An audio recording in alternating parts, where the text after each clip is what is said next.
Hello and welcome back to the New Zealand Esports Racing Series Season 2 in 2024. The online season continuing today as we took a 2-week break. It was, I think I said, a 1-week break at the end of round 3, and actually 2-week break. We're back now, of course, for round 4. We've got 3 more rounds of online season racing before we head to our live finals on the 16th of November in Wellington. Get your tickets now. There's actually no tickets. You can come for free.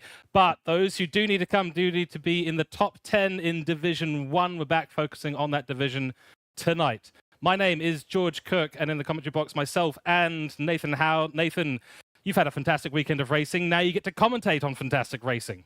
Mate, it's been good fun. Yeah. Hey, everybody. How are we all doing?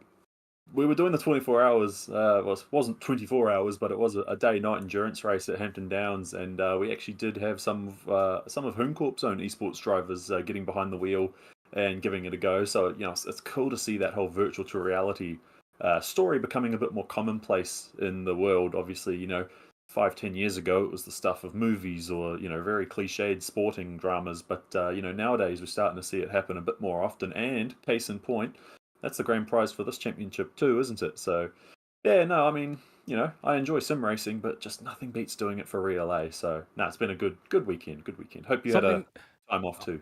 I did indeed. I've had to, stop myself from doing the let's take some racing lines and driving a little bit too fast on public roads. We don't condone not using brakes around a corner through public roads. Okay, drive safe, wear your seatbelt. Very, very important. Stay on the track. You can take the occasional racing line when you know how to take a hairpin on public roads. Just do it respectfully to other drivers, right? Anyway, we're not here to talk about real motorsports, even though, as you said, it is a huge amount of fun. We're here to talk about our online season and the New Zealand Esports Racing Series. So let's get into a very brief overview once again of our season. 6 rounds of online season started 4 weeks ago, 5 weeks ago. I will eventually get math right on the stream. And that, of course, leads up to the live finals on the 16th of November. Championship points get earned at the end of the season for Division 1. Those carry over into the live finals. So if you finish at the top of Div 1, you get that little extra head start in the final championship, which is super, super important. Right now, though, division points are what counts. And there are Division 1 and Division 2. It's a combined lobby. That essentially means, well, combined point system. That means that Division 2 drivers can elevate themselves up into Div 1 and get a shot at that top 10. And we've had a lot of movement. We've had a few people who haven't been able to make races, some who've not had the performances that they would have expected. So it's been quite a dynamic system for us, not only in the framework of the system, but also in how people have moved around. We'll talk more about who's where in a few moments' time. Let's get to the sponsors, though, and get through this section. Very important to mention, of course, this year's NZ Esports Racing Series primary sponsor is Toyota Gazoo Racing New Zealand. They've generously put up a whole bunch of awesome prizes. The big one, of course, going to the grand final champion, and that is going to be a Toyota Gazoo Racing New Zealand factory-supported testing session in a Toyota 86 trophy car. So exactly what Nathan was talking about just a few moments ago. Bringing sim racers, skilled sim racers into a real car, seeing how they're going to fare. Very, very excited.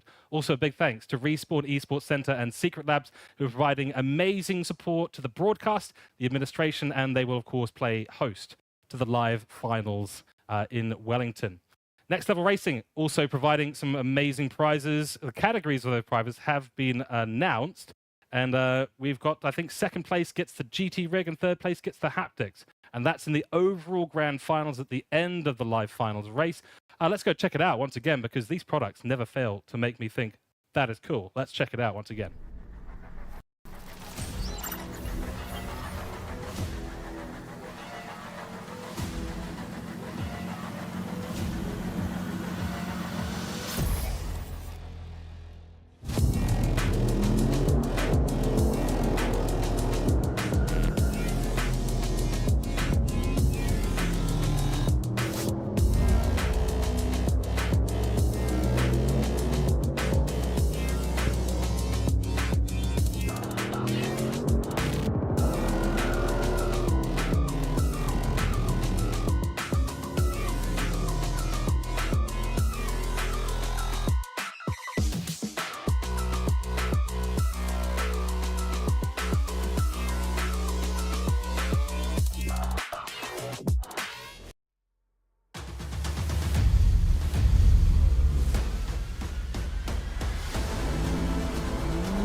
A big thank you to Next Level Racing for putting up the prizes for second and third. And then, of course, lastly, but not least, Red Bull New Zealand, who will be chipping in some slabs of Red Bull, the categories for those prizes to be announced at the live finals.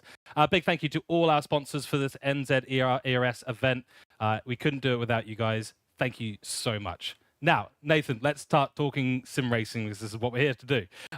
Championship standings. So I've got them up right here. Currently still in the lead, Matthew McKeown. And then we've got Caleb, and we've got Simon Bishop, and we've got Lewis Atkinson, then Matthew Smith. So our top 5 looking pretty solid at the moment, but I think there's a lot to change as we go towards these last 3 races.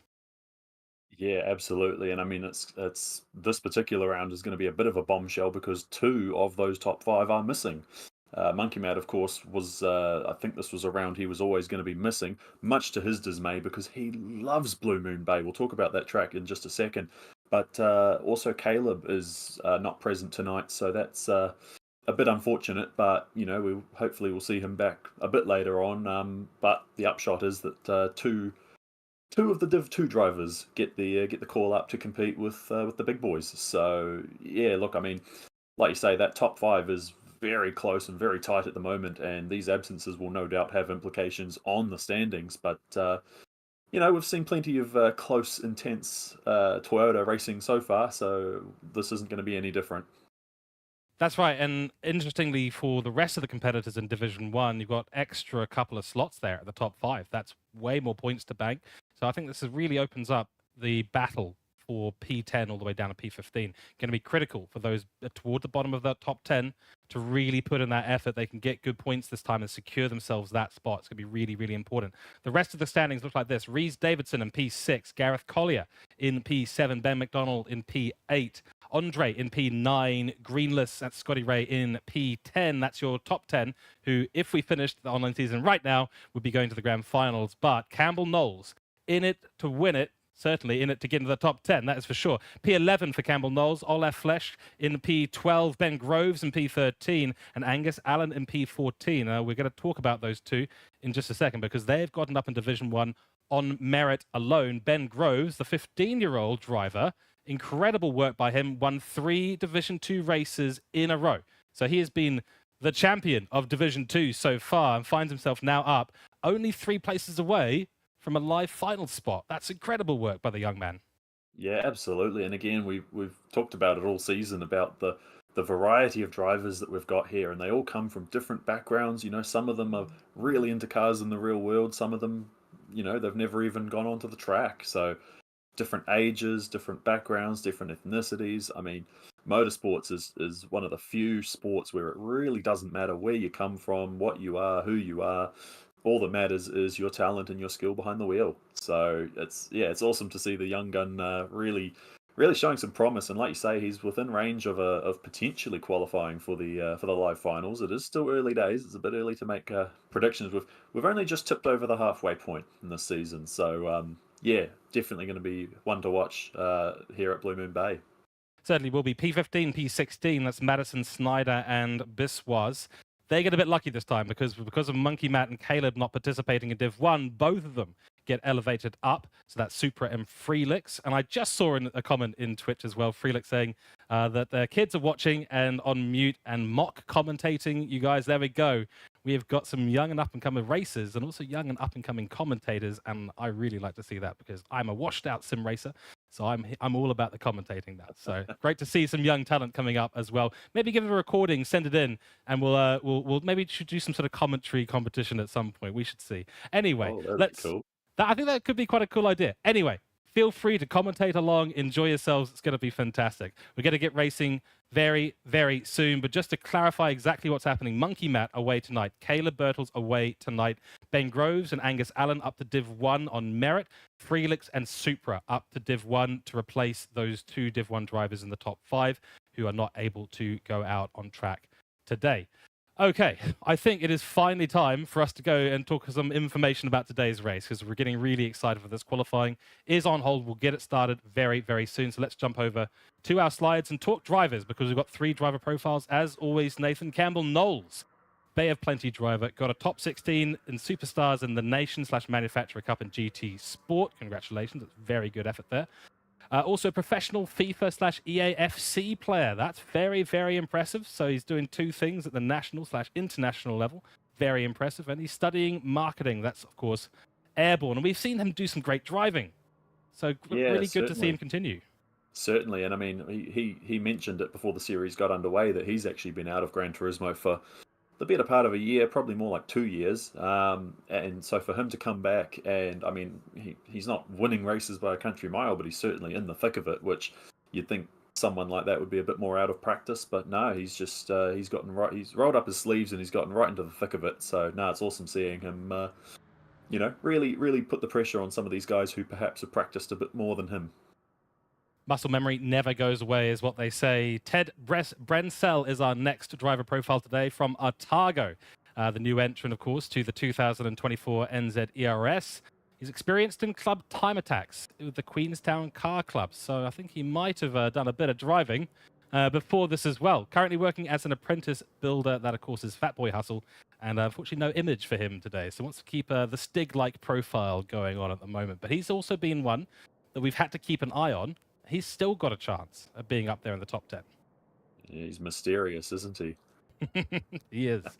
It is fantastic. On to our third driver profile, and it is Olaf Fresh, the Manawatu driver, finished third in the 2023 NZ Esports Racing Split 2, winner of multiple GT SOC championships, which is a very impressive thing to do, and once got a sponsorship from Zandau Games, so it's a very interesting place to get a sponsorship from, but not many out here with sponsorships. Clan Fever, of course, and that is the best picture I've seen so far. He's got a very interesting take on the bonnet cam, doesn't he? So I'd like to see him do a time attack or an autocana or something, driving like that. But yeah, no, he's a good rooster. We met him last year at the live finals last year, and yeah, he's just a character. His partner and my partner are now besties, so it's yeah, he's one of the personalities in the grid for sure. Certainly. Some say he drives a real car from bonnet view, and I can't make up the rest on the spot. So we're going to move on. Car information, Nathan. Of course, it's the Toyota 86 Group 4 car, which we will continue to use. Stunning car so far. It's been such a consistency a challenge for all the drivers so far. I'm so stoked. Every time we go racing with this Group 4 car, the racing gets better and better and better. It never fails to disappoint. It never fails to amaze. It never disappoints. Like usually when you do these one-make races, you have people that if you pick this car, they it's a bit slow, or if you pick this car, it handles poorly. But I mean, we haven't seen any complaints or criticism. It's a well-balanced, it's modestly powered, it's quick in a straight line, and it's everything that you could possibly want. And again, with so many drivers with so many backgrounds, I mean, we've got World Tour drivers and we've got complete first-timers. Everyone's in with a shot, isn't it? So it's yeah, there is really no better choice of car for this absolutely thrilling series. That's right, and of course, top speed, 270.4 kilometers an hour. I don't think we've quite seen the cars get up to that point just yet, but close to it. Might see them get reasonably close today at Blue Moon Bay, because that's where we're going. And some say, no, I won't do another joke for the stick. Blue Moon Bay, Infield A. It's still A. I'm in a rhyming mood today. 3.35 kilometers here, 10 turns, some fantastic corners, lots of camber, lots of things to be looking out for in terms of braking zones. And there's some tricky places you can cut the track without getting a track limit warning too, which is going to be key. You've got some information, though, about what this fictional Gran Turismo track is based on. Yeah, so once again, this is a fictional track, and we've been singing the praises about Gran Turismo and the team at how they really are good at making completely fictional tracks that are just so much fun. I mean, how good was the Kyoto race, right? And this one is more of a take on the super speedway, similar to like the Daytona road course. But yeah, the general speculation, the NASCAR fans of Gran Turismo seem to think that this is based on Pocono, which I'm not too much of a NASCAR fan, so I don't know what Pocono's like, but this one's apparently a bit bigger and there's a bit more banking, but I mean, it's just such an awesome track. You've got your nice little tight twisty section, that epic long banked speedway straight, and then turn one, I reckon, is the big talking point, because I mean, you'll see it very shortly when we go to quali. It goes from banking to flat, and that really unsettles a race car when you're fully loaded braking from 270.4 kilometers an hour, George. But there we go. yeah. So We're in the States for this one. We're set in, what is it, Half Moon Bay in California. So, doorstep of Laguna Seca. And what a perfect day for racing. No rain, no worries on the forecast, just good old-fashioned super speedway racing. Which we absolutely love. Of course, turn one, as you said before, surface transition with heavy brakes need perfect timing. So our track info specialists have absolutely nailed it with that one. That's absolutely right. Turn 6, slow hairpin, useful for making overtakes. Yeah, big braking zone as you head underneath the overpass there, and it's a tricky little area because it switches immediately into turn 7 and 8. Double apex essentially, so it's more or less one corner. Really difficult to get that right, but you can cut some of the initial parts of the apex. Got to be a bit careful on the exit though. If you dive up the inside, turn 7, 8, you're going to be really compromised because you're heading then towards turn 9, exit onto the oval. Speed here makes a massive difference. You've got to get that right. And boy, oh boy, every time I race at the circuit, I really like Blue Moon Bay. Don't get me wrong. Turn 9, bane of my existence, okay? Absolutely the bane of my existence. I can't drive it there. I don't know how these guys are going to manage it, but they will do it, and they will do it supremely well. Blue Moon Bay, man, underrated track, massively underrated. We know it's Monkey Matt's favorites. I'm pretty sure there's more people who like it than would admit that they like it. Well, that's just it. I mean, Gran Turismo Sport never had Daytona, right? So this was it. If you wanted a super speedway, if you wanted that sort of road course flavor, right, this was it. Then Gran Turismo 7 launched and it had Daytona. So everyone sort of like migrated over there and they were using Daytona, and Blue Moon Bay kind of got pushed to the wayside a bit, but yeah, it is just such a cool track. If there was ever a racetrack that someone should build in real life, I mean this would be it. How good. And like if you looking at that track map too, I mean turns 1 all the way through to like 5 are just so high speed, and then everything else up to turn 10 is so tight. So you've got that real contrast of fast, high-speed corners, and then that real tight section where you don't quite have as much aerodynamic grip. It's very mechanical grip because of the low average speeds. And like you say, I think we're going to see a fair few people in the wall at turn 9. It's definitely you've done it, I've done it, and yeah, that's I think that's probably going to be one of the, not necessarily the heartbreakers, but yeah, I think we might be in for a treat, won't we? I think so. Let's talk strategy, of course, today. It's a very strategic-less race this time. I'd call it more of a focus on the speed and your ability to manage the tires. 2 times tires. So the tires, for every lap they do, it'll feel like 2 laps have been done on them. Only the racing hards expected today. So no mandatory tire requirements outside of using a hard tire. That said, with a 27-lap race we've got today, only 20 laps expected on these hard tires. However, as we well know, every single time we make a prediction here in the commentary box, the drivers go and prove us wrong, and they extend the life by 5, 10, 500 laps. It's incredible what they do with a set of tires. Racing hards today going to be very durable for this long race, and especially with those banking corners that put a lot of pressure on those right-hand side tires. It's going to be where most of the wear ends up. Fuel times 6, a slightly less fuel consumption here today as well. This is all about speed. It's all about consistency and making really good overtakes at a track like this with this kind of setup. Yeah, this is definitely one of those tracks that's going to favour the tyre savers, so that the people that know how to sort of get a bit more mileage out of their tyres, and fuel as well. Let's not overlook fuel. 6 times fuel, that is a fair bit. It's not heaps, but it's certainly, there might be a bit of fuel strategy come into play. I'm just looking, I can't really see too many. I mean, the banking corners are easy to sort of point the finger and go, oh, those are the tyre killers. But other than that, it actually seems pretty well balanced. I don't think we're going to see one particular tire really get tortured, because it's yeah. But do you push hard and make a stop, or do you sort of take a bite out of your pace and potentially try and no stop it? I mean, we've seen braver strategies in the past, haven't we? So it's yeah, there's hey, look, again, every time we say this is the strategy, and then these, like you say, these guys prove us wrong, and all we're going to have to do is wait and see, aren't we? Yep, that's exactly right. So, tonight is a fuel saver, so we've got to keep out an eye for the fuel. It's going to be a key thing because the tires are not going to be a massive worry, likely to be extended. And if there are some maybe very brave people out there trying a one stop, I think that would be the bravest strategy today, is actually going for a pit stop and change those tires. Going to be a very interesting race. We're looking forward to it as we head towards and through 50% through our online season. Only 3 rounds remaining, technically 4 races, because we've got a doubleheader coming up in round 6 in a couple of weeks' time. Nathan, I think we are pretty much ready to now go out on track and get our qualifying session started. I'm so keen to see the racing today. We're back, 2 weeks break. It was way too long. I'm so keen to see the racing. So we've got the qualifier starting in a few moments, and let's see who can make it to the top. Will it be Matthew McEwen? Will Simon Bishop make a return to the top step? Will Hoonkorp's Lewis Atkinson make his star return here today? Top 3 maybe for him. That said, keep an eye on everyone because it's blown wide open with the fact that we have Monkey Matt and Caleb both away today and 4 drivers elevated up from Division 2. It's wide open. Let's go live on track and get this qualifying started.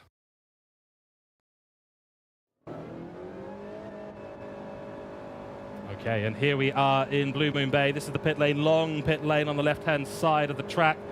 Exit, of course, just on the left-hand side of the main braking point into turn 1. Don't have to brake too much through this section, but you've got to make sure you got the trail braking just in the right zone. If you do miss that, you do end up doing that, which is exactly what Big Head Ted has been predicted to do today. Certainly. And we forgot to mention about that too. Ted actually took this very car, this 86, he entered it into a drifting competition, and he actually, by all accounts, he actually did pretty well. So, you know, it's interesting seeing some of these guys come up with slightly more creative uses for these cars in the off season, or in the sort of the mid break. He can drift it pretty well, but now obviously he's going to want to avoid doing that because he wants to set a quick lap, doesn't he? And you don't do that going sideways, unfortunately. Unfortunately, yes, but we might see him be able to manage the sideways momentum of the car a little bit better than some of these other drivers who will be looking to avoid that kind of situation. In a tyre saver, that's obviously not the right strategy to be going for at all. So we do see Airborne jump into the pits, or no, I think it just warned us of him jumping in the pits. No, he is in the pits. Okay, so Airborne was the first one out. He's on the hard tyres at the moment, so we'll want to get those switched over.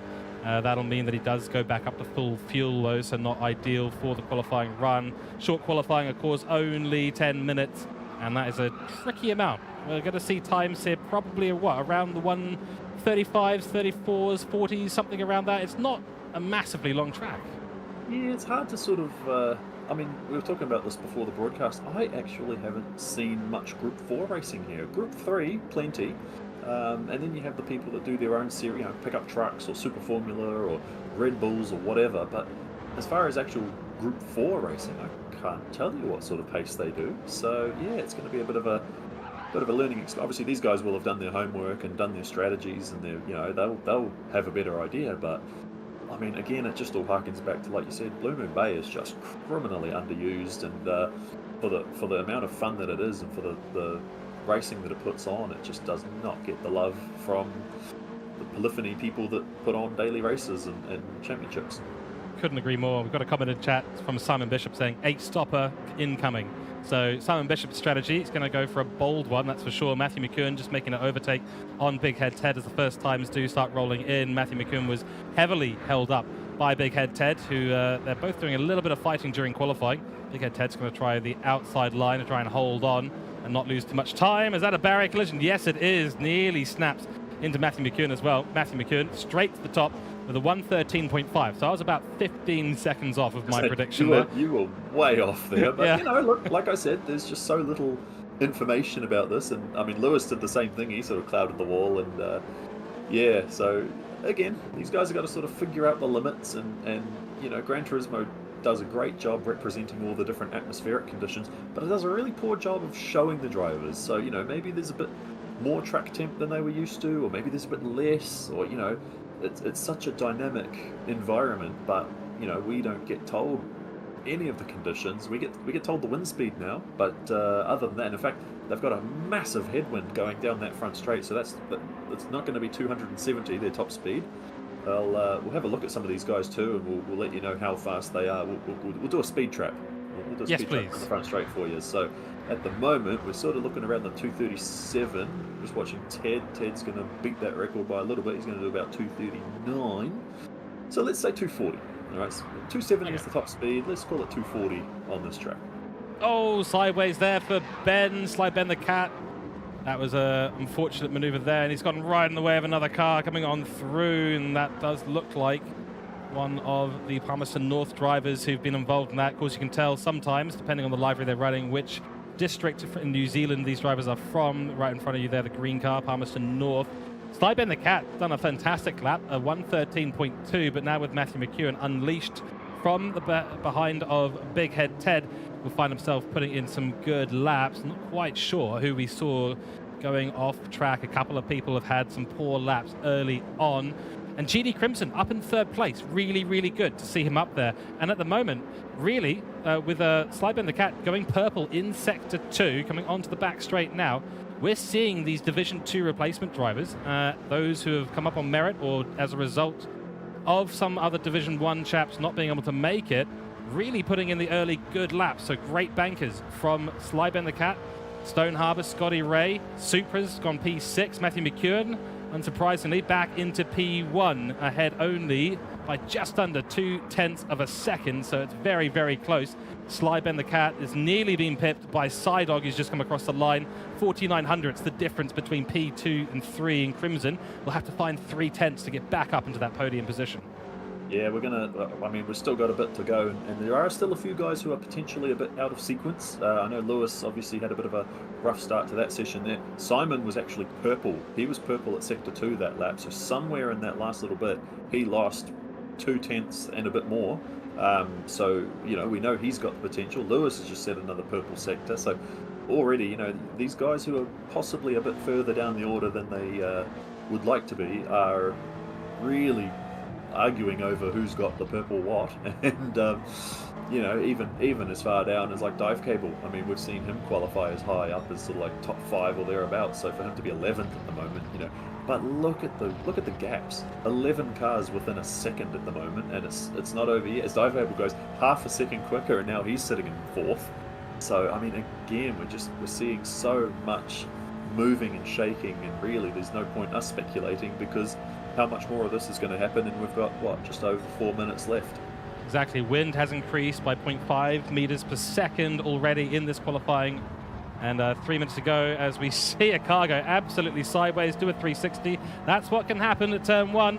Not a fun thing to be doing, especially during your qualifying. We're on board now with Lewis Atkinson, who's running behind what looks to be Big Head Ted, by the way that the body of the car is moving around. Let's see him go through into the infield section. Nicely done there, but Lewis a little bit squiggly as he goes around the corner, missed the apex. And just, as you said there, the qualifying time so close. A short track like this really brings the field together. Lewis Atkinson drifting his way into turn 6. Impressive, looks great, not fast though, so he's going to have to fix that up, running a little bit behind the dirty air, and that has let a Mobil 1 liveried car just come on through too. So he's got 2 cars ahead. That'll pay benefits with a slipstream, but it will not do him any good in the corners if he is faster than the chaps ahead. Might need to think about backing off. 7 minutes 30 gone. We've only got 2 minutes 20 remaining. Still looking close. Dive Cable, a good lap there. Slyben the Cat still up in P3, but it's Matthew McEwen and Simon Bishop at the top, holding on to P1 and P2 at the moment. We expect Lewis Atkinson really to be up there in P3, but he just hasn't found the lap yet. Yeah, and he'll be getting a bit frustrated as the sort of laps tick away. I mean, like you say, it is a very fast lap, so he'll probably have about 2, maybe 3 more laps if he can just squish in there. You know, some of these guys cut it really close to the last lap timer, but I mean, he's got plenty of gap behind him, so he's probably going to want to try and give these guys a bit of room, because nothing worse than trying to pull a quali lap and you've got traffic in front of you, because then if they bottle their lap and they abandon it, then potentially they risk endangering his own lap. So it's, I mean, again, look, there's such a, it's always hard to sort of find your own little plot of real estate, because you need to be fast enough, but then the problem with being fast is that you catch up to traffic, isn't it? So it's, yeah, look, he won't be wanting to stick around Simon too much longer. He's going personal bests, but again, he's already lost a fair bit there. And see, again, they're really cutting the that corner there. It's probably, there's only really what, 1 maybe 2 corners where you might get done for track limits. So again, they got to play carefully in that regard. Actually, one thing I haven't taken note of yet is, where is the penalty line? Oh, the penalty line is just on the start to the speedway section, so that's going to be murder. If you get a half a second penalty and you lose all your momentum on your run to the straight, I mean, obviously, George, you talked about how the straight, that the speed difference is really going to play a factor in the pecking order of this race. And yeah, one penalty would absolutely murder you for that lap. You'd get gapped by just about everybody. It's going to be really tricky. Of course, wall collision penalties are off, but track limit penalties are very much on.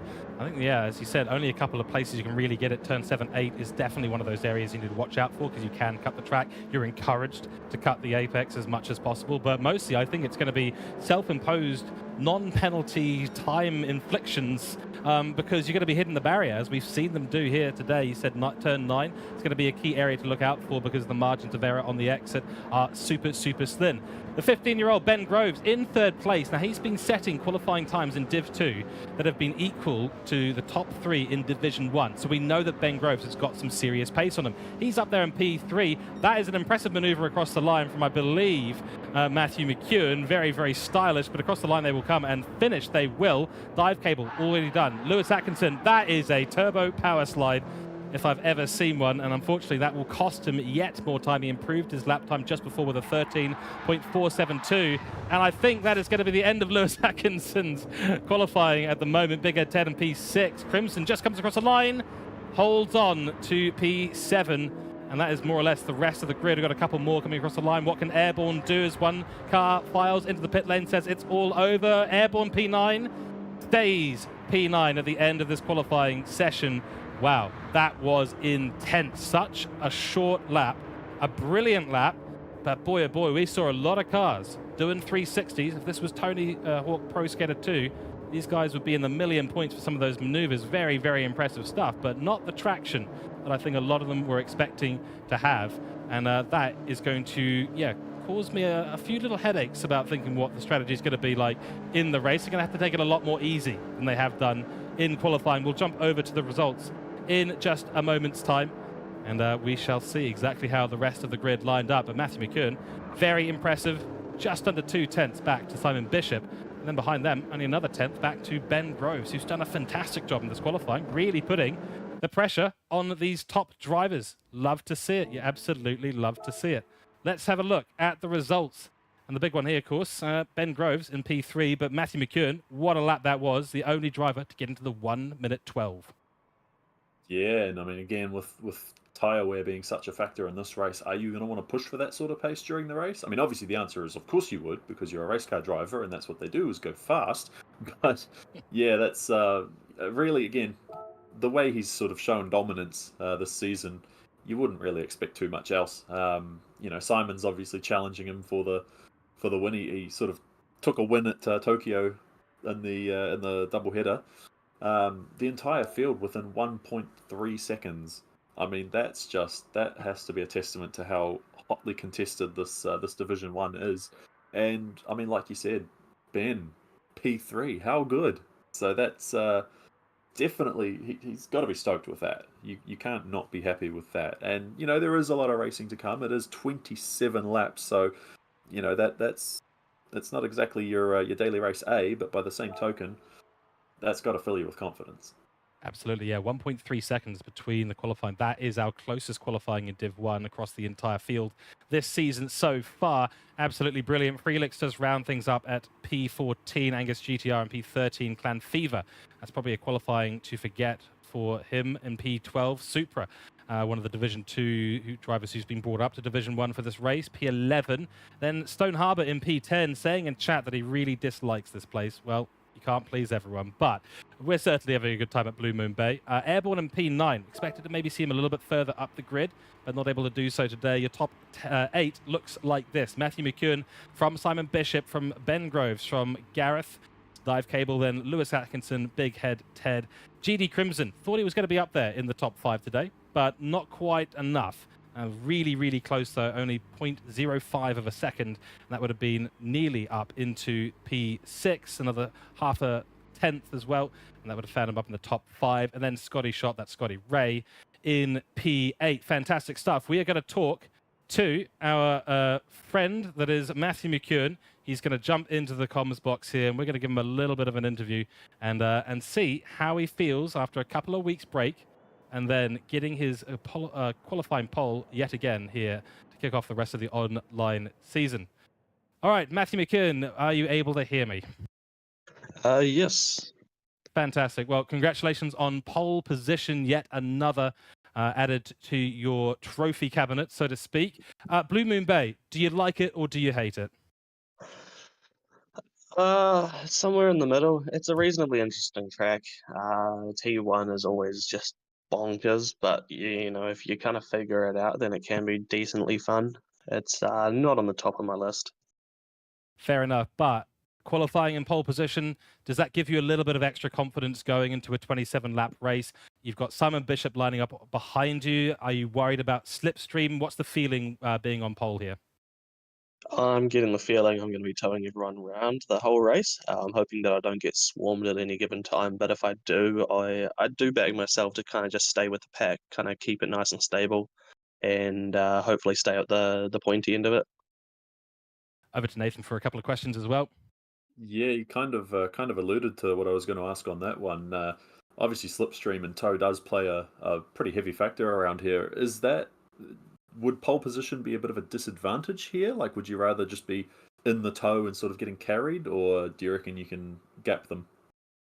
I mean, if I want to go slow, I'll go slow. You know, it doesn't. I don't have to be in first for very long today. Fair enough. Fair enough. Excellent. Well, we don't want to take too much time between qualifying and the race. Matthew, it's a very impressive qualifying, a 10th off of Simon Bishop.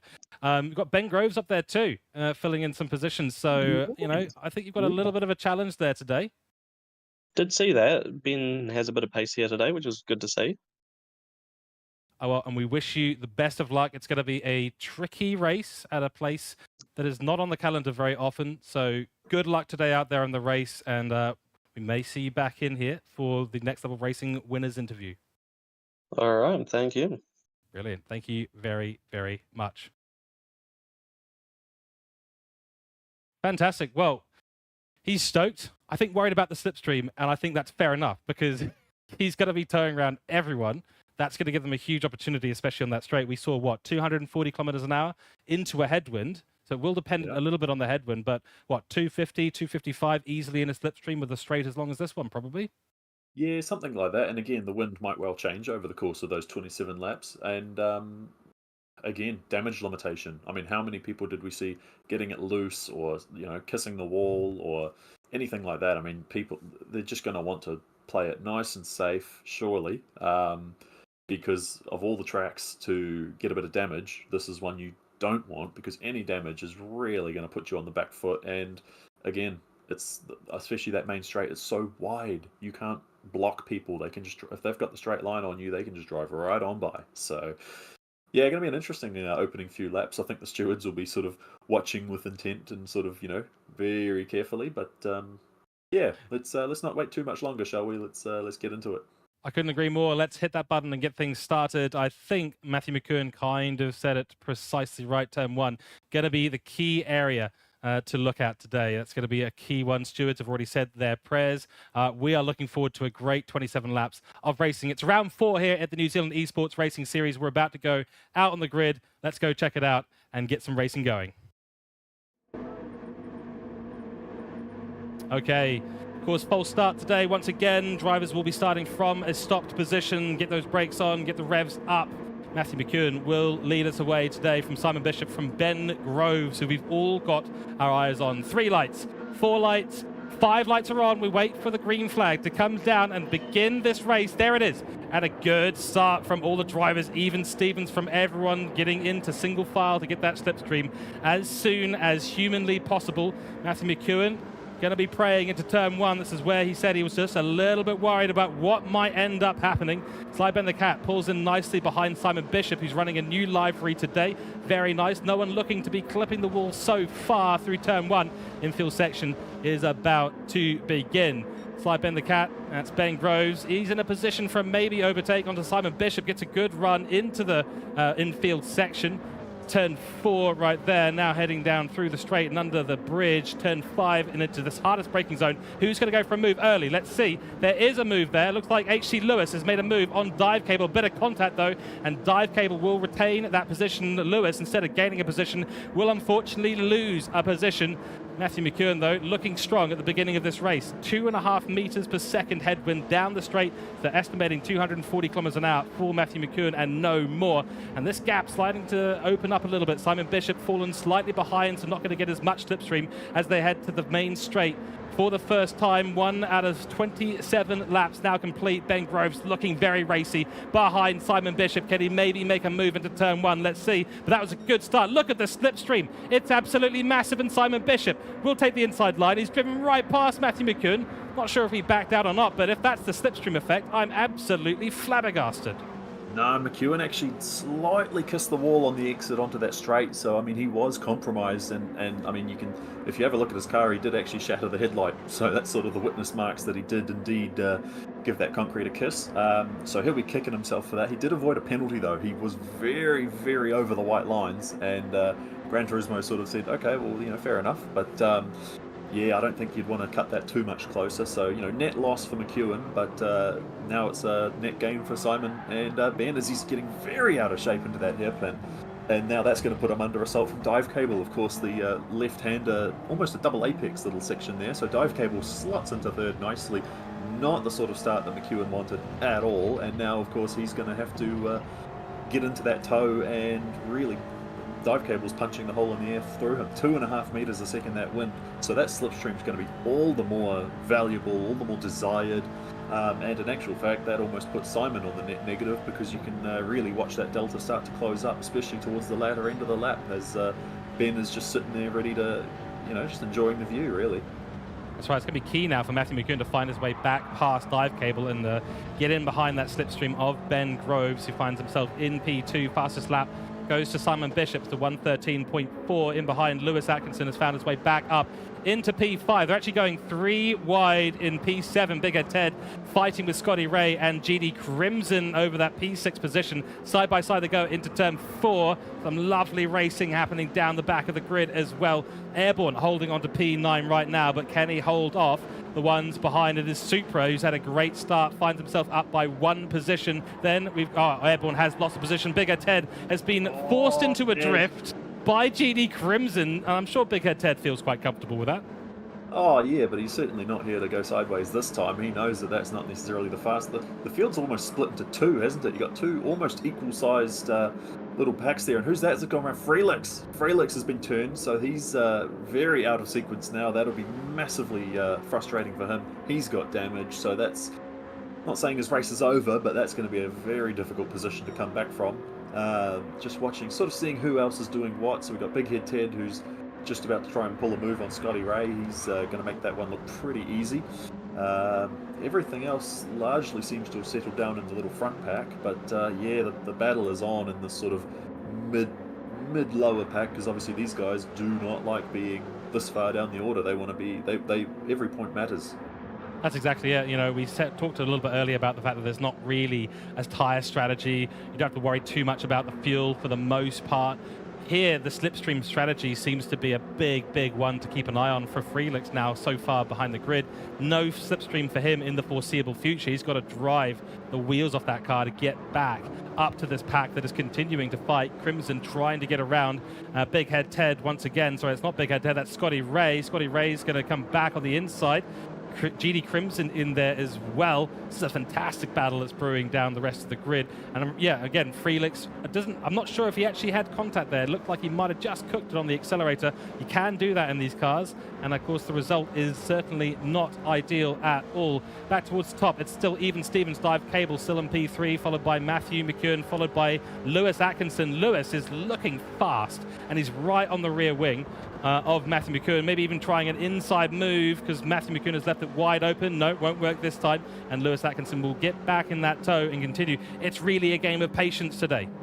Mate, we talked about the McEwen's qualifying time, and he was the only one in the 12s. Now Lewis is the only one in the 12s, and I think he's pretty much matched McEwen's time, almost down to the, I'm not going to say it's the exact same time, but yeah, it's definitely very close, so he has definitely got pace in that Toyota. Obviously, the downside to that, though, is that you do burn up your tyres, and we've seen that story play out a couple of times in the past. Caleb at Brands Hatch comes to mind, where he was absolutely rapid, but he just ran out of tyres and ultimately couldn't put a could put up a fight when it was handed to him. So he'll have to be a bit careful about choosing when to push and choosing when to sit back and sort of let everyone else squabble. But yeah, he's definitely in the box seat to make some serious gains if one of these guys come to blows or have a mistake. So definitely probably the place to be. Simon's just absolutely driven off. He's 1.5 seconds ahead.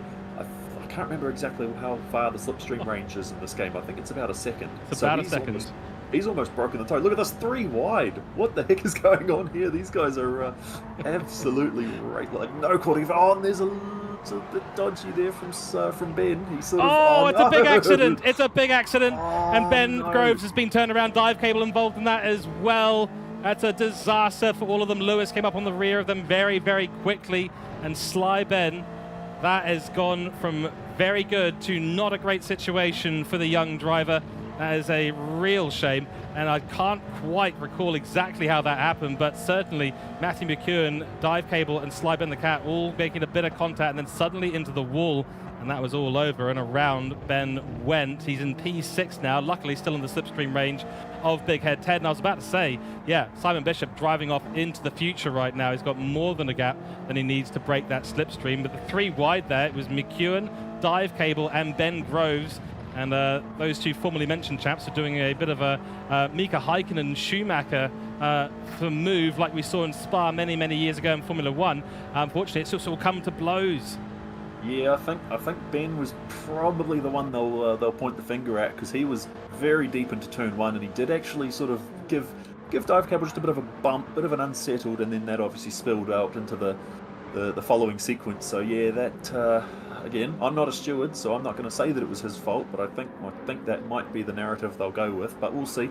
The good thing is that they haven't been taken out of the race as such. It's they are still in range. Obviously, same can't be said for Frelix, he'll be lamenting his hard luck because he's had a pretty rough run recently in sim racing, whether it's Sector 1 or New Zealand Esports or just everything he's been a part of. He seems to get on the receiving end of some of the drama. But yeah, look, anyway, we'll play on at the moment and leave that one to the stewards. But yeah, I mean, dude, the closer these guys get, the more you're going to see that sort of thing, isn't it? Because these guys, they're equal cars. It's all down to driver skill and talent. So yeah, not my call, but yeah, I don't think we'll see the last of that one.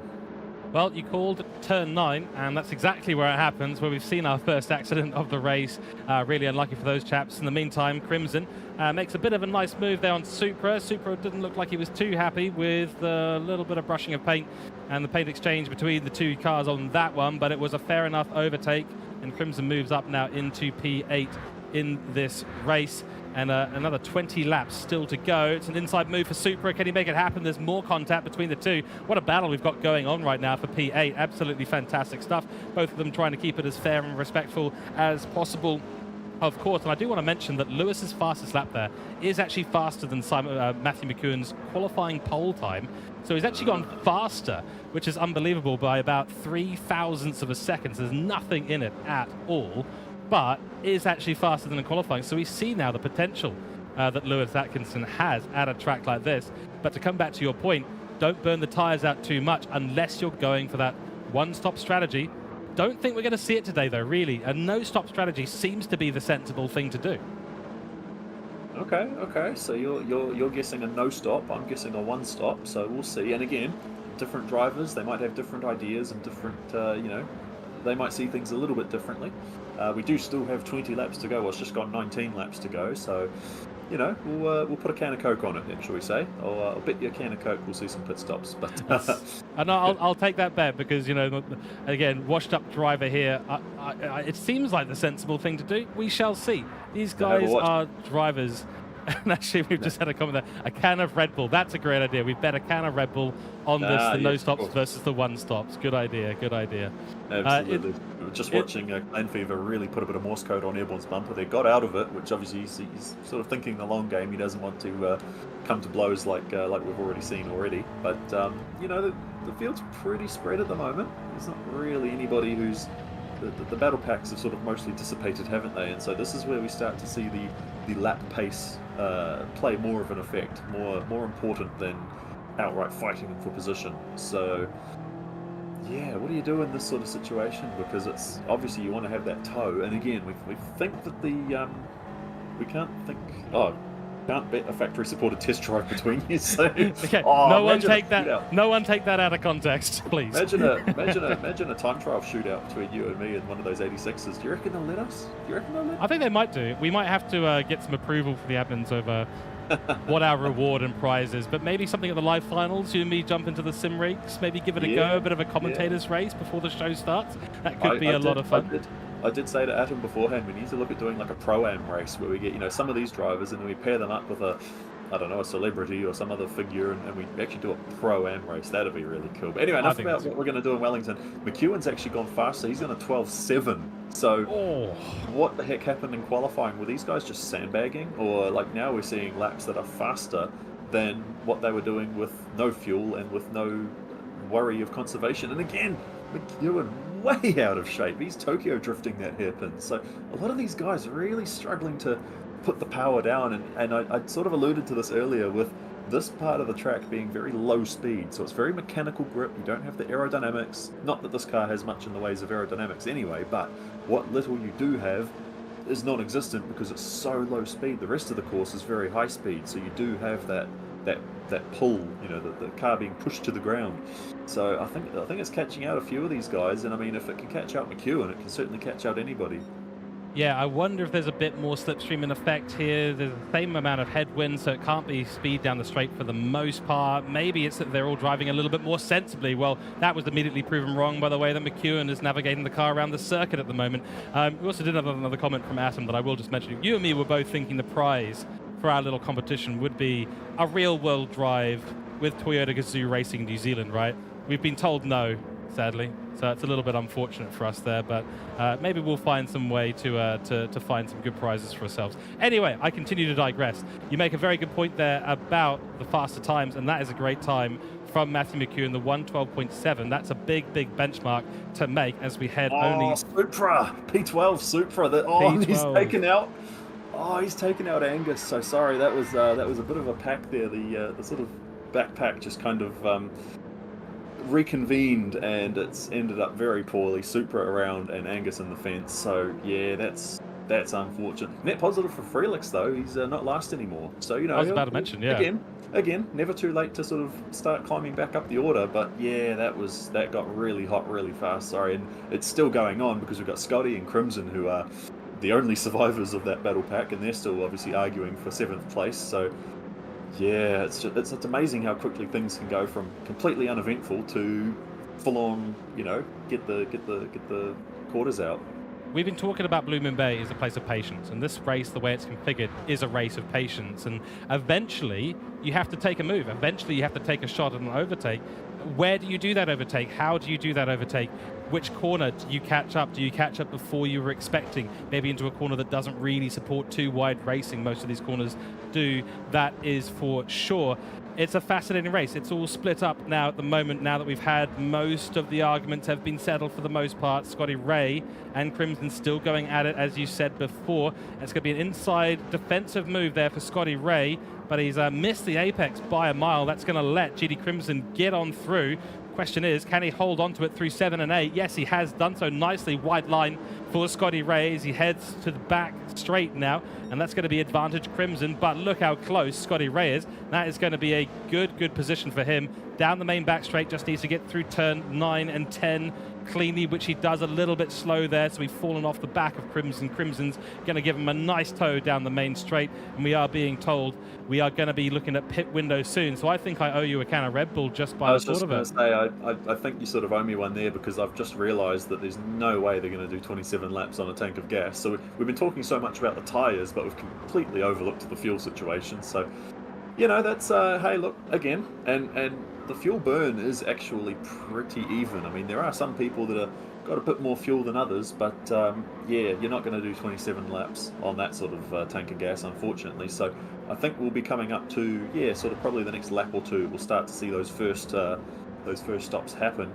Nearing the halfway point too. So again, do you just pit right smack in the middle, or do you try to do the undercut, or do you try to overcut? I mean, what do you do? You can't really bring back the fuel mixture because you need that top end speed. If you dial back the fuel mixture, you straight away put yourself at a disadvantage to the guy behind you who's not. So it's very, you know, like, again, these guys have done all the math, and I've said before, I am terrible at thinking of strategy on the fly. If I've pre-planned my strategy, I try my best to stick to it because I don't do change very well. If something else happens and all of a sudden this is the option, it's you know, it's not my race. But yeah, we should see a few pit stops coming in soon. I'm gonna guess. I'll bet you another Red Bull. I reckon Stoney will be the first to pit. No, I think I've learnt my lesson betting Red Bull, and you're absolutely right. So I think I dodged a bullet on that one. Fantastic stuff. No! Oh, he's actually hit. He's hit the pit entry wall. That is a disaster. And just before the car, like literally a centimetre before the car gets taken into autopilot, that's a massive mistake from Stone Harbour. He's on 5% fuel. He'll get that filled up very quickly, but that is a big mistake, and it's going to cost him a huge amount of time. And yeah, and I was going to say just before as well, tyres is what we've been worried about for the majority of the season. Now I know why we're seeing faster qualifying times than in qualifying. It's because they're low fuel, much lower fuel than they would have been after 10 minutes of qualifying, and that gives the car just that ability to maneuver around just that little bit more. Stone Harbour now in the pits, of course, after that disastrous entry. We'll have to see how much that time that is going to cost them. Angus GTR, Freelix at the bottom of the grid right now, P12, P13. Whether they're ahead or behind of Stone Harbour will be a question. Supra done some really nice driving today, holding on to P11. Clan Fever up in P12, then Airborne. He's still holding on to P9. This man has had a quiet race for the most part. Crimson, Scotty Ray jump into the pits, 5% fuel apiece. Then we've got Big Head Ted in the pits too, 3% fuel. Dive Cable in the pits, 6% fuel. Then it's Slyben the Cat, now in P4, was in P6 after that incident earlier on. Lewis Atkinson in P3, McEwen in P2, and Simon Bishop in P1, all yet to come into the pits. And this is starting to really shape up. We're going to see more pit stops shortly.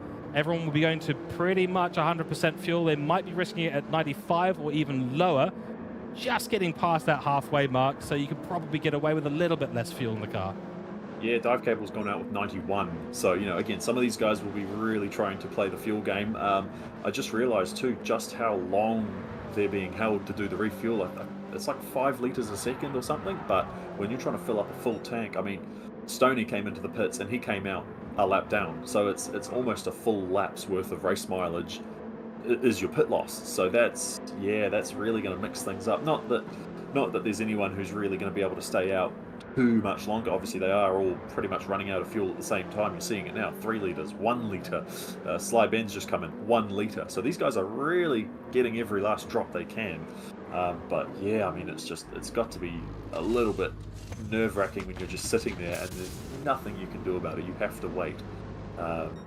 Exactly right. And I do have a question for you, Nathan. Could you please check Dive Cable's tyres for us? Because I've had a comment in chat and I want to confirm whether this comment is correct, and I think it probably is. Okay. Did he take tyres or did he not? He did not, and not only that, he's not the only one. Interesting. Okay, please tell us who else has not taken tyres in this race. Well, I'll hold you there. Let's wait until the full, because we've still got McEwen and Airborne, and yeah, so we've only got 2 pit stops left. Then we can sort of go and see who's done what. All right, we'll hold off, but old caller. Yeah, well, a fascinating development and interesting strategy. In comes our now race leader, Matthew McEwen. Simon Bishop will be looking to make it round the track and get back ahead of him, which he almost certainly will. 3 litres of fuel on board remaining for Matthew McEwen. Airborne likely to be in. He's just coming through the final corner right now. Dives off to the left-hand side of the road, and that'll be a pit entry, I suspect, for Airborne. Not going to manage to get any further around this track, so no one really extending past that 15.5-ish lap distance. Simon Bishop just coming up to turn 9. He's going to go through the penalty marker and onto turn 10, the sweeping left-hander, beautiful part of the track. Feels like you've got infinite grip, which you basically do for the most part, and he will come out well ahead of Matthew McEwen, and it's a good bit of work there. Matthew McEwen only filling 70 litres, and it's actually going to be a lot closer than I thought it would be. Matthew McEwen just coming into turn 1, and Matthew McEwen has actually done it. He stayed out an extra lap, saved a bit more fuel, and he is now ahead of Simon Bishop in this race. Yeah, absolutely. But again, now that he's short-filled it. I mean, has he done enough? I mean, we saw it at was it Brands Hatch, where some of them got really close on that fuel number, and it's a very fine equation to calculate. So he'll be looking to probably conserve, just where he can, not use fuel, but certainly if he can. He doesn't want to do a Jamie Wynn Cup in 2014, does he? Because no, he know does how not. that story played out. Right, so let's go through the field and see who did and who didn't, because that is potentially one of the decisions that's going to really change things up. So McEwen took tyres, so he's spit out ahead of Simon with fresh tyres, and with there's a bit of a question mark over did he take enough fuel. Simon did take tyres. Dive Cable was the first who didn't take tyres, so he's in third. He's got about 3/4 of a tank, and he's got tyres that have already seen a bit of mileage.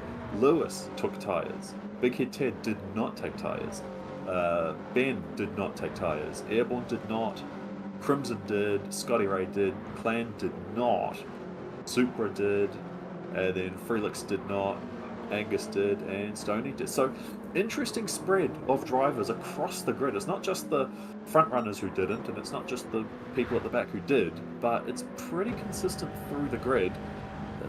They've obviously cast their lot on yes or no. So that's going to be a really interesting story, especially towards the latter end of the race, because as we all know, with 10 laps to go, or 11 laps to go now, 10 laps to go. What are the tyres going to be like in 10 laps time? Yeah, we estimated 20 laps, and we know that there's a plus or minus a whole bunch of laps there, depending on how they're used in a race, but at least 20 laps they will last at full send. Now, interesting little story developing. As you said before, Big Head Ted and Sly Ben the Cat, neither of them took tyres, so they're both on equal wear, but Ben Groves has been doing a great bit of driving to get back into this race, and he's nearly on the rear, well, he is really now on the rear of Big Head Ted. So this is the battle for P5. We're on board with Ben Groves right now. He's the youngest driver on the grid, 15 years of age, won 3 Division 2 races back to back, and elevated himself up into Division 1 on merit alone. Fantastic work by Sly Ben the Cat. He's going to be looking for that slipstream. Big Head Ted making several moves on the straight there. That might be something the stewards might irk the stewards ever so slightly. Certainly not penalty worthy. Doesn't want to give Sly Ben any chance at all on the straight and into turn 1. And Big Head Ted's got a bit of work to do to keep this young driver, young very fast driver, behind him. Lewis also seems to be falling slightly back into the clutches of these two, which is interesting given he has new, fresh tyres. The gap between him and Dive Cable is coming down as well. No change really between Matthew McEwen and Simon Bishop at the top of this race. They're sort of driving even Stevens at the moment on the 19th lap.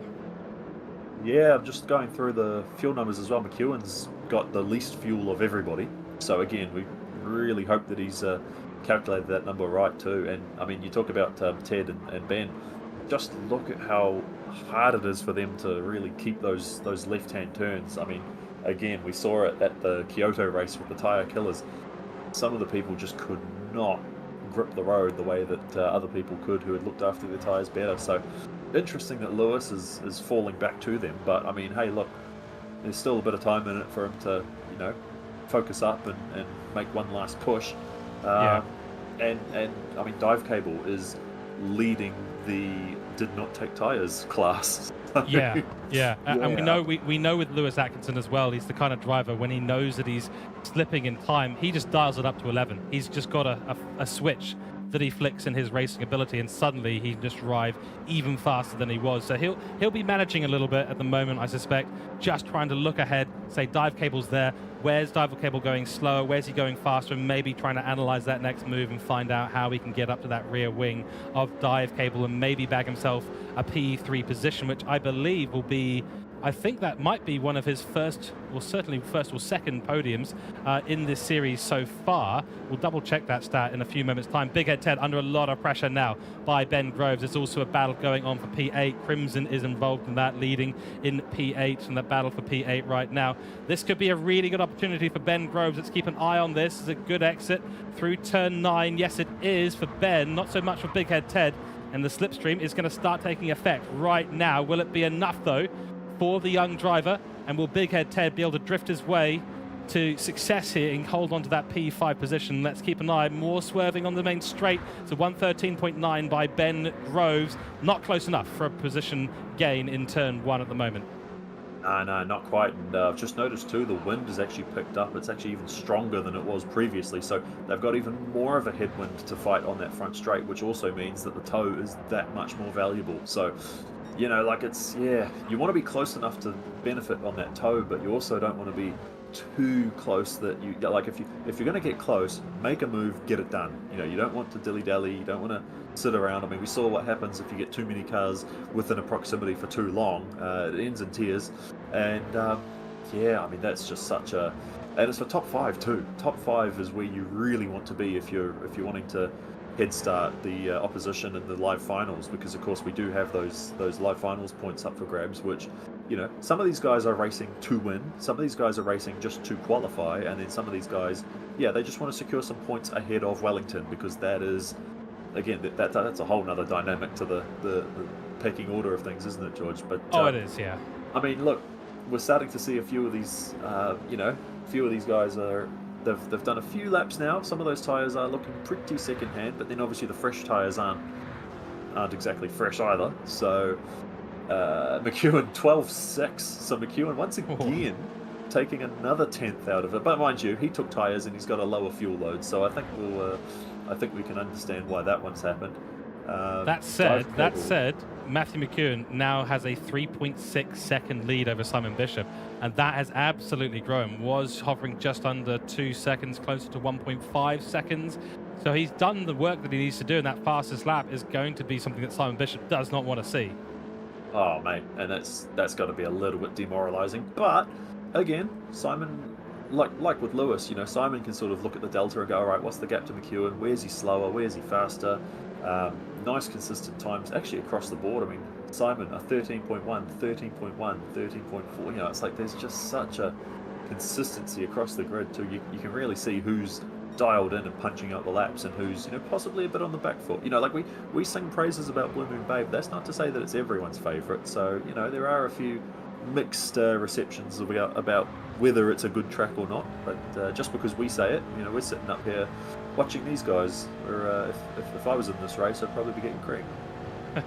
Don't you dare imply we've got an easy job up here. Anyway, moving on. GD Crimson just got overtaken by Scotty Ray. It's a battle for P8 right now. Crimson gave a bump draft to Scotty Ray, so clearly interested in working together with Scotty Ray in the latter part of this race. GD Crimson looking pretty quick right now, and unfortunately for him though, he's going to have to catch back up to Scotty Ray, who's looking rather faster at the minute than Scotty Ray. The battle for P5 continues to rage on as we go and have a little look at where that is. Into turn 6, we've seen Sly Ben the Cat. Ben Groves has been really good on the brakes into turn 6, and he's had so many opportunities. Here's another one because Big Head Ted was all sorts of sideways, as he likes to be. Maybe not in this race today, but he definitely likes to be sideways. This man, a known drifter, very, very good at it as well. But that is costing him big time, and Ben Groves just needs to hold on, but he hasn't got quite enough. This might be a little bit better this time round for Ben Groves, but I don't think it's close enough. So he probably needs to start focusing on the exits just that little bit more. Big maneuver by Big Head Ted. He is swerving all over the track on the main straight. I get the feeling the stewards might be wanting to take a little look at some of that at some point. We shall see, like I said before, what you've said before, as we will say many times again, we're not stewards. That's a drift. That's loss of traction by the order of magnitude there for Big Ed Ted into turn 1. The worst place for that to happen. Sly Ben goes on through into P5. Yeah, absolutely. That would have been an open invitation for Ben. Just, you know, hey, here's a line. Would you like to take it? Oh, yes, I will take that line. And he goes wide, actually. Ben's just taken to the grass. So now it's on again, coming up to the hip, and Ted's going to have the line going into the right. But then, of course, that flips around. And if Ben can stay within range here, he might be able to do the switchback going into the left-hander. He thinks about it. Ted's going to obviously do the massive block, because why wouldn't he? And, oh, that was very almost. He almost had it. You were just talking about Ben in P5, and now he's back to where he started. But you know, commentators curse, as they potentially call it, and he's going to have to endure another lap of Ted weaving and blocking. And like you say, whether the stewards decide to slap him for that one, I mean, one lap you can kind of understand it, but this is what, the third or fourth lap. He's actually taking to the infield the little the sponsor boards there. So that's yeah, he's definitely desperate to stay in the top 5, which, you know, I would, you would, but yeah, some of his methods might get called into question. We'll have to see. But yeah, I'd be last place in Division 1. Let's just be honest here. I'd be absolutely sitting at the back of the field, miles down. That was a very close one there, and Slybend the Cat tried it around the outside, didn't quite have enough speed to hold it. This is turning into a fantastic battle. Really nice to see it. McEwen 12-5, so it's Wow. just carrying on, and Sly's going to try again. He's not quite got the range, but again, the crossover can open up an opportunity there for him. Ben's been showing some good racecraft, and but he just needs to find those exits. That's really, really key. Both of them starting to slip around a lot, so neither of them taking tyres in their pit stop. That means these tyres are right at the end of their life, so 25 laps, nearly 26 laps through, sorry, 25 laps through, and only 2 laps left in this race, lap 26 and lap 27 to go. McEwen still opening up a lead as we head through to the final couple of laps of round 4 here at the NZERS, heading towards the grand finals on the 16th of November. Looking very much forward to that. GD Crimson and Scotty Ray still battling it out for P8. Airborne has made 2 positions in this race, up to P7 from P9. So that'll be a good result for him. Of course, with Monkey Matt and Caleb not here today, that opens up some spaces in that top 5 for some extra points. So there's going to be a couple of drivers that will be taking advantage of that right now. Big Head Ted and Dive Cable look to be the big winners from those 2 not being able to make it to Blue Moon today. Lewis, he's been making a bit of progress on Dive Cable, but Dive Cable has been stepping on that accelerator pedal quite significantly. He's going a little bit faster now than will allow Lewis to catch up. So this might be the last shot here for Lewis Atkinson as well. Instead of look down the inside, Ben Groves, he's going to try it. There's a bit of contact between the 2, so Ben Groves has to back out of it. He's very savvy, doesn't want to get involved in an incident, doesn't want to turn Big Head Ted around. So that is a bit of savvy racing. Compromises himself once again through turn 9, and it won't be another opportunity into turn 1. What a back and forth battle between these 2. Big Head Ted desperately trying to hold on, and Ben Groves, who's got pace to be in that top 3, he is just desperately trying to get ahead and bag those points. Yeah, man, and I'm watching McEwen's fuel very closely because he's been on the fuel light for about a lap and a half now.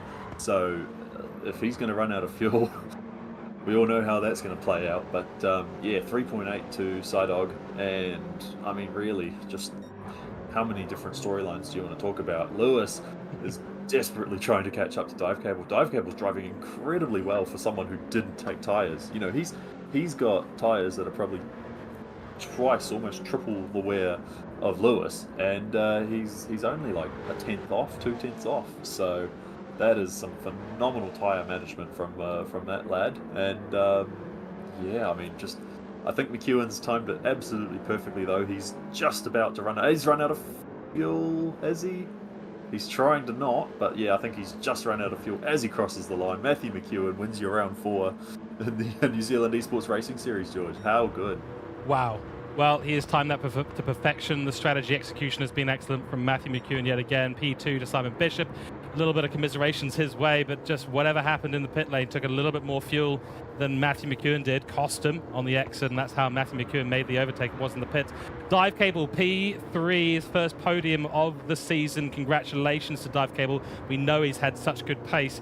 Hasn't been able to convert anything so far, but was able to hold off Lewis Atkinson, who finishes in P4. Then it is Big Head Ted. We'll take P5. Congratulations, Big Head Ted and Slybend the Cat. What a battle between those 2, P7 to Airborne. We'll look at the full results in a few moments' time. As you said before, Nathan, so many storylines to talk about today. We're into the latter half. Now, only 2 rounds to go in the online season before the top 10 is decided, and we have the live finals late or mid-November. So this is a key race, very, very important. And we'll be speaking to Matthew McEwen very, very shortly as well. What a race. Absolutely fantastic. Let's take a look at the full results today. Matthew McEwen, of course, your winner in round 4. We'll be having him in here to have a chat in a few moments' time. Simon Bishop, then Dive Cable, then Lewis, then Big Head Ted, then Slybend the Cat in P6. Airborne in P7, Crimson in P8. Scotty Ray holds on to P9. Good bag of points for him. Clan Fever in P10 ahead of Supra. Freelix, who had that crash at the start, Doesn't finish last place. P12 for him. Angus GTR was on the wrong side of the accident with Supra. P13 for him. And then Stone Harbour, well, we were wondering how much it was going to cost him that entry into the pits where he hit the wall. At least 7 seconds in the overall race time, and it would have just been a slog at the end there, being that far back. But some brilliant battles, and I do want to highlight Big Head Ted and Sly Ben the Cat. Brilliant battle. Nathan, let's quickly talk driver of the day, and let's get that poll running. We'll get Matthew McCune in here for the interview, and let's get things going. Right now, I've got Dive Cable, Lewis Atkinson, Ben Groves, McCune, and Big Head Ted as our 5 nominees. Do you agree? Do you disagree? Is there something we've missed in there? Yeah, I think that's pretty much it, to be fair. Everyone else was sort of a few hard luck stories there. Obviously, slamming into the pit wall as you're trying to make your pit isn't going to make for a very good driver of the day story. It's, yeah, I don't know. It was definitely. I think those are the suitable candidates. It's like you say, how much? Where do you look? What do you do as far as championship implications? Obviously, the notable absences do also really not chuck a spanner in things, but like you say, there's a few extra points there for some of the people who perhaps might not have gotten that extra helping. Yeah, no, Yes, I think you've nailed it there, mate. Cool. We shall go with that. The poll is now live on the Respawn Esports Twitch. So that's twitch.tv/Respawn Esports Center. By the way, we are coming to you live from not only the YouTube of Respawn Esports and the Twitch, but also live from the NZ Sim Racing TV channels on Twitch and YouTube. So let's go and have a chat now to our race winner. And yet again, 2 times in the commentary box for an interview, Matthew McCune, who you have converted very, very nicely, yet another pole position to a race win. And well done. And congratulations, Matthew McCune. Your winner today with the interview will be powered by Next Level Racing. Congratulations. It all came down to the pit stop, didn't it? Yeah, honestly, calmest I've ever been. I've never been so calm and composed in my entire life. Yeah, no, I'm kidding. That was absolutely horrible in the first stint. But yeah, the pit stop obviously helped quite a lot. It seems like the strategy wasn't really to save fuel. You probably noticed I went really, really hard on the fuel saving early on, and then I just realized, hey, this is not going to work. And so, lost a few positions to that. And then, of course, did get a little bit in the pits. It wasn't really an awful lot, though. Yeah, it seemed like a fair amount, just given the relative positions of Simon and yourself when you went in and came out of the pits. But it's interesting, the start of the race, as you said, that turn 1 was always going to be tricky. Looks like you clipped the wall on the exit of turn 10 at the end of the first of the second lap, and that's what let those 3 get on pass. Of course, they had a subsequent accident, so you ended up with only 1 car to essentially pass, but you did do it in the pits. The gap was sort of 2 seconds-ish. So as you say, it wasn't a lot. Could have come down to a couple of litres at the end of the day, but I believe you refueled to 70 litres or thereabouts, and I don't think that was... It was close at the end. We were talking smell of the oily rag right at the end of there, at the last lap. Yeah, I did actually. I decided to push just because I felt like getting the fastest lap. I thought I had a lot more in me because I ruined quali and I just wanted to make sure that I actually did have some pace. So I went and burnt some fuel and then realized, oh, hold on, okay, I'm coming into the last couple of laps, and I got 1.8 liters laps left of fuel. Better be careful now, and just about made it to the end. Yeah, we did see the gap come down. It was at its peak about 4.2 seconds, and we were ready and waiting because we saw you with less fuel, thought you'd be fuel saving a little bit more, but you'd done the math absolutely right, something that we're completely incapable of doing here in the commentary box, any kind of math. Every time we make a prediction here, we go, oh, hold on, no, someone with a better brain for mathematics will figure it out. You are one of those people. But we honestly thought it was going to be a lot closer, and then it came down to about 3 seconds by the end of the race. Yeah, I just I could have been a bit more careful with it, but I just wanted to put some really good laps down because it just meant that I could completely focus on that and not doing silly stuff. Because of course, at the start of the race, I hadn't really been careful enough, just not really paying enough attention, not focusing, and so it started to cause me problems. And I just decided, hey, I just got to put some laps down exactly as I was doing them in practice. and qualifying, and that worked better for me. And then just kind of ease it through the last couple laps, and it was just about fine. Exactly. Nathan, a couple of questions from Nathan Howe. Yeah, Matt. We were watching the pit stops, and there was actually quite a few guys across the grid who didn't even take tires in the stop. You obviously did take tires, but was not taking tires ever an option for you? It was. I haven't actually learned an awful lot about the newest tire model that the game's running, and so I wasn't really very confident. And I figured the safest option was just to make sure that I was on the best tire. I knew that the worst that could happen if I did that was just to run, just to lose an extra couple seconds. And since I knew that I was going to be coming out with a bit of extra fuel on Simon, saving a bit of time on fuel, I figured that I could probably stay close enough with the tires, and if he didn't take tires, there was going to be at least some differential. But I just decided to take the least risky option. Yeah, yeah. And what happened with that start too? Because like of all the drivers in those first 2 laps, you were about the net loss. So what happened there?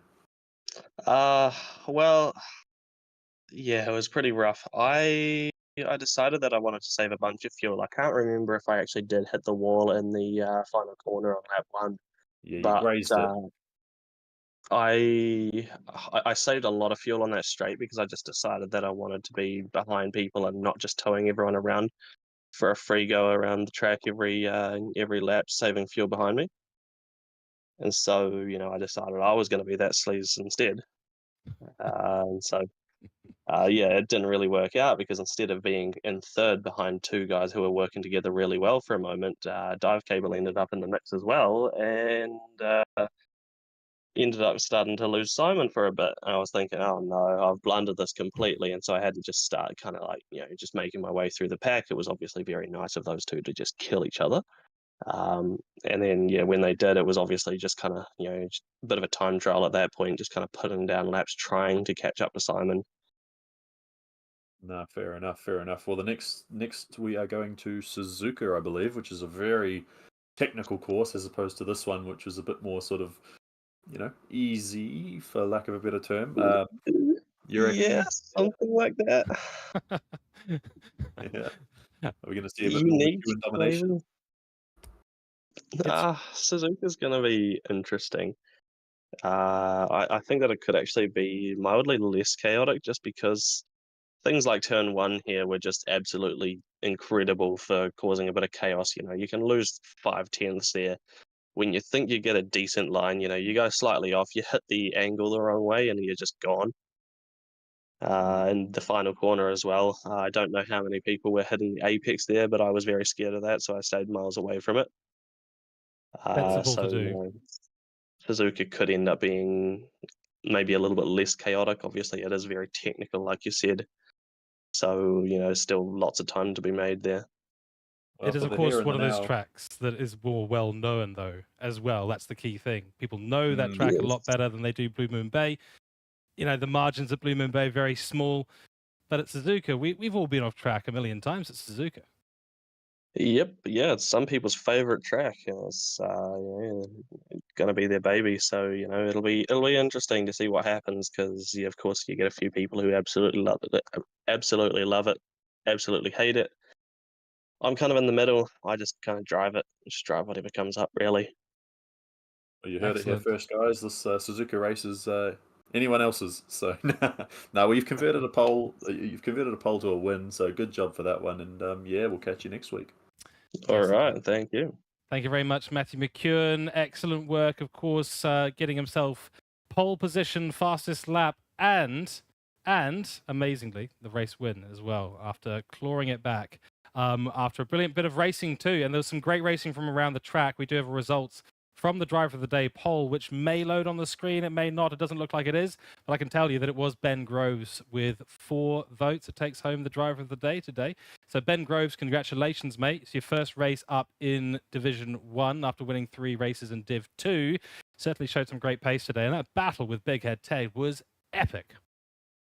It was definitely the one putting the most pressure on other drivers too.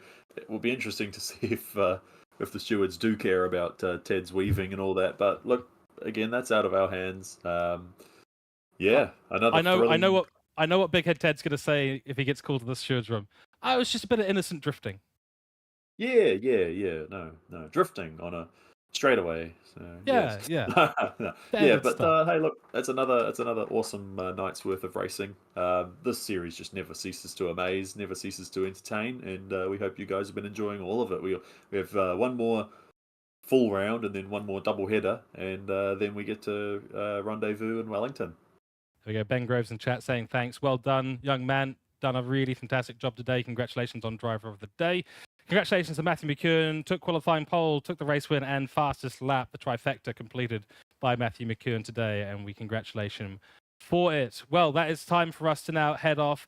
Thank you all for being in Twitch, in YouTube chat. We really appreciate all the viewership today. As Nathan's just mentioned, next week, Suzuka, going to be a great race, a full-length race at Suzuka. And then the double header in round 6 to finish off the online season at Watkins Glen and Dragon Trails. It's going to be a really, really tight one, especially down towards the bottom of that top 10. The points are still really, really close.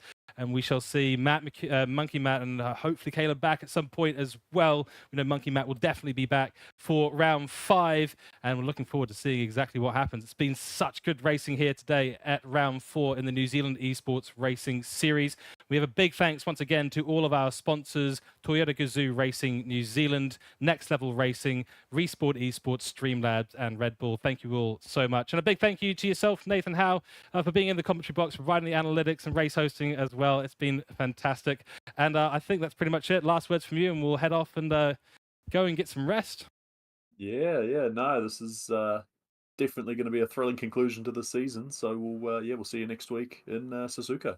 Brilliant. Thank you very much. My name is George Cook, joined here by Nathan Howe, and we are very pleased to have brought you the commentary tonight. We will see you next week. Join us 1 week's time on all the platforms, Respawn Esports, Twitch, YouTube, New Zealand Sim Racing TV, Twitch, and YouTube for more racing action as we barrel rapidly towards the end of the online season. And we'll see who gets the top 10, who takes the points home and joins us in Wellington on the 16th of November for the live finals, all chasing after that grand prize of a real-world motorsport drive with Toyota Gazoo Racing New Zealand.